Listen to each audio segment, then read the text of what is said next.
I'm Emily Bretthauer, Director of Programs at St. Andrews, and I'm filling in for Pastor Eric Smith while he's on vacation. This is Wakening Grace.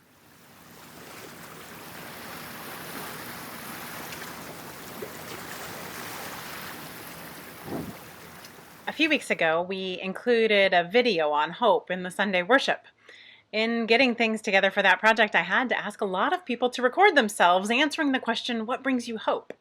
Many wonderful people were more than happy to help out, and they eagerly videoed themselves sharing their short answers. Folks told us that God brings them hope, as does nature or pets, friends, family, other various things.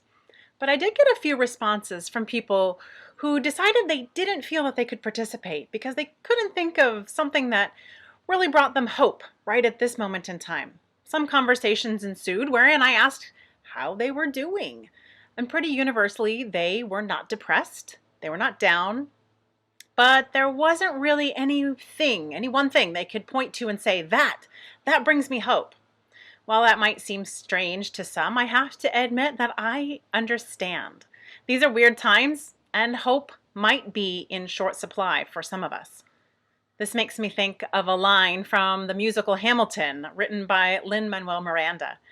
While a lot of the musical is really quite catchy, this particular line keeps running through my head, and it comes at the start of the second act when Thomas Jefferson comes back to the United States after the Revolution is over and asks, "What'd I miss?"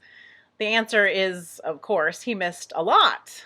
But the line I'm thinking of is, "France is following us to revolution, and there's no more status quo.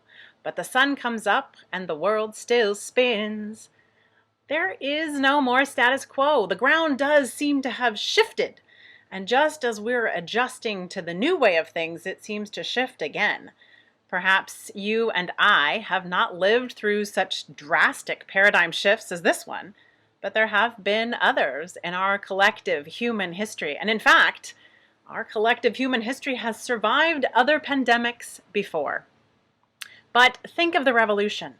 The old ways of doing things were moving out and new ways were moving in. And what was the status quo was not any longer. But the sun comes up and the world still spins. And it has done so today and every day. God set the heavens in motion and has not stopped them just yet. And on the face of it, that's not a lot of hope to hold on to. But on some days, when hope is elusive, I'll take what I can get. Maybe you are also feeling short on hope on some days. And if so, I hope you can borrow a little bit from Lin-Manuel Miranda and remember that even though the status quo is shifting to a new position, the world is still spinning and the sun still rose again today. May this small bit of hope be enough for us on this day. You pray with me. Oh God, we look to you when the world seems strange and unfamiliar. Help us be comfortable with the unfamiliar, and when hope is in short supply, remind us to look for the sunrise and your love. We are your grateful people. Amen.